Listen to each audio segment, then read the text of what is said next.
L'objet de cette vidéo est d'aborder la notion de prix personnalisé. Ici, j'ai deux articles et je vois que pour le premier, le prix de vente en magasin est différent du prix de vente conseillé.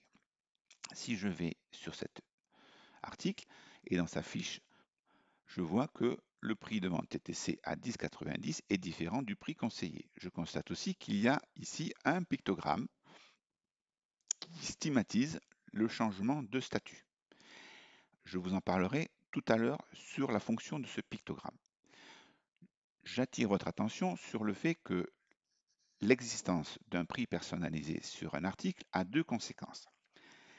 La première, c'est que le prix de vente de cet article ne sera pas modifié par les mises à jour de cet article par les synchronisations automatiques.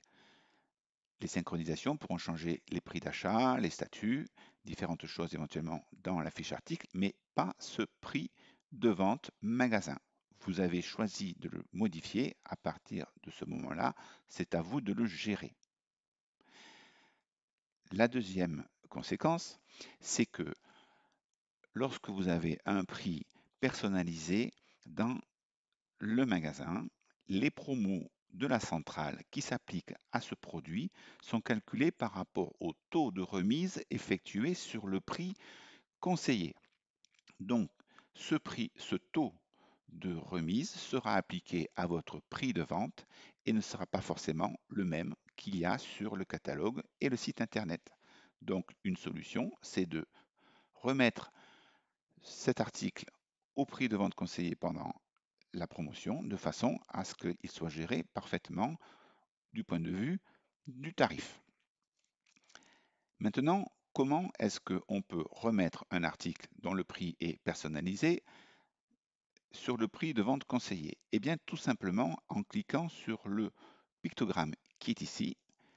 Automatiquement, ça remet le prix conseillé et il vous suffit à ce moment-là de revenir faire F10 et à partir de ce moment, l'article est rentré dans le giron des articles susceptibles de subir des variations grâce aux synchronisations.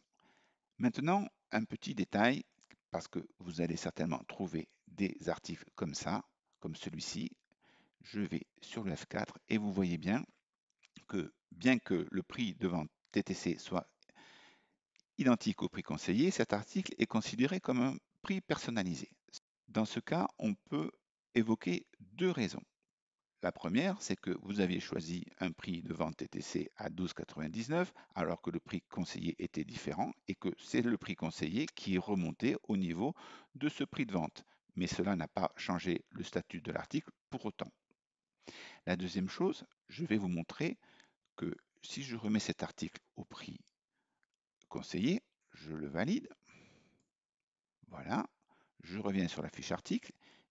Il n'est plus considéré comme prix conseillé. Mais si, pour une raison ou une autre, vous êtes amené à venir modifier le prix et que même si vous mettez le même prix que le prix conseillé, eh bien cet article sera considéré comme un prix personnalisé.